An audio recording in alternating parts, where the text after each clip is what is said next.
नमस्कार. Cook with मीरामध्ये तुमचं स्वागत. आज मी शेअर करणार आहे खेकड्याच्या कालवणाची रेसिपी. ती रेसिपी मी माझ्या आजीकडून शिकलेली आहे. खेकड्याच्या कालवणाकरता इथे मी 5 मीडियम साईजचे खेकडे घेतलेले आहेत आणि या खेकड्यांना साफ करून धुवून देखील घेतलेले आहे.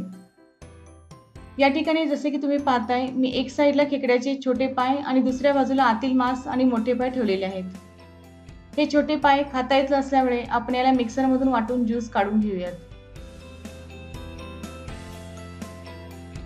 एका मिक्सरच्या भांड्यात खेकड्याचे छोटे पाय काढून याच्यात 1 ग्लास पाणी ओतून बारीक वाटून घ्या.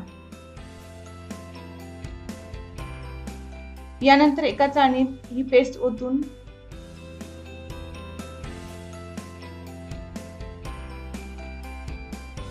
याच्यावर थोडे पाणी ओतून पेस्ट गाळून घ्यावी. तयार ज्यूसमुळे कालवण छान दाट होते आणि त्याला चांगली चव देखील येते.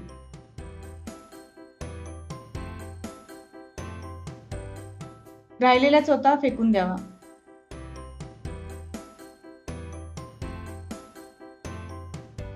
यानंतर एक वाटण करून घेऊयात. वाटणाकरता आपल्याला लागेल 1 टीस्पून पांढरे तीळ, अर्धा टीस्पून जिरे, अर्धा टीस्पून धने, थोडे खडे मसाले. खडे मसाल्यामध्ये इथे मी 3 लवंगा, 3 काळी मिरी, 1 वेलची, 1 लहान दालचिनीचा तुकडा, 1 वाटी ओलं खोबरं, 2 टीस्पून सुकं खोबरं, थोडी कोथिंबीर, 6 लसणाच्या पाकळ्या, अर्धा इंच आलं, 1 कांदा उभा चिरलेला आणि लागेल 1 टोमॅटो बारीक चिरलेला. सगळ्यात आधी पॅन चांगले गरम करून याच्यात धने जिरे एकत्रित खमंग भाजून घ्या.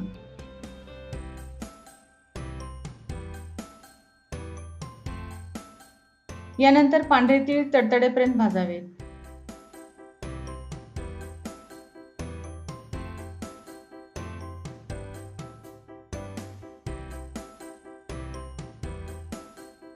खडे मसाले देखील खमंग भाजून घ्यावेत.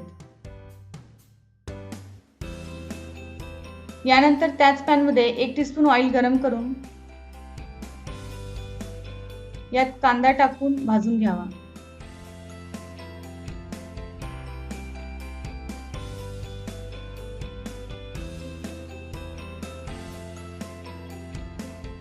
सुके खोबरेही खरपूस भाजून घ्या. यानंतर ओलं खोबरं टाकून थोडा वेळ परतावे.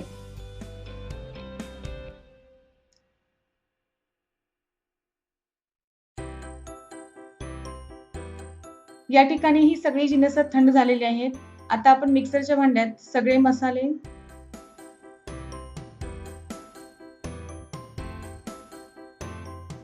आलं, लसूण, कोथिंबीर,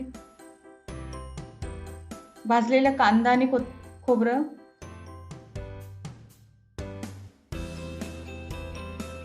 टोमॅटो काढून याच्यात थोडे पाणी ओतून बारीक वाटून घ्या.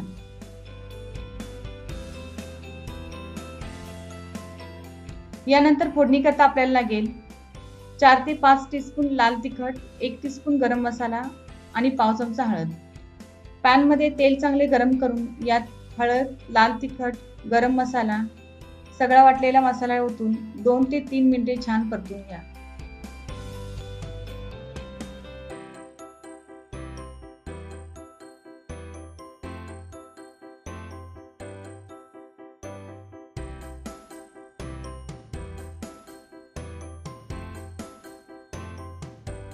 या मसाल्यात खेकड्याचे मोठे पाय आणि आतील मांस टाकून मिक्स करून घ्या.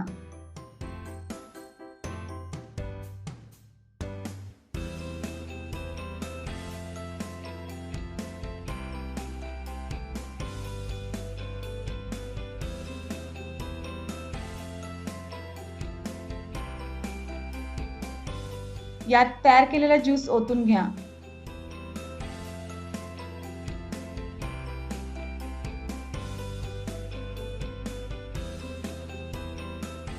जितका पातळ रस्सा हवाय तितके गरम पाणी ऍड करून घ्या.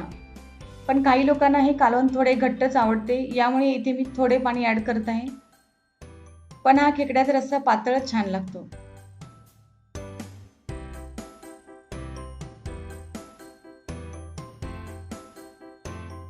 चवीपुरते मीठ टाकून घ्या.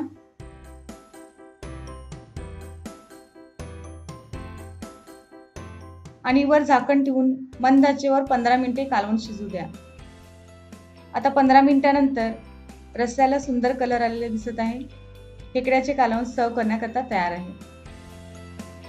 तर हे झणझणीत असे खेकड्याचे कालवण खूप टेस्टी लागते. हे घरी नक्की ट्राय करून पहा आणि तुमच्या प्रतिक्रिया आठवणीने कळवा. तुम्हाला जर रेसिपी आवडली असेल तर लाईक करा, शेअर करा आणि कुक विथ मेराला सबस्क्राईब करा. धन्यवाद.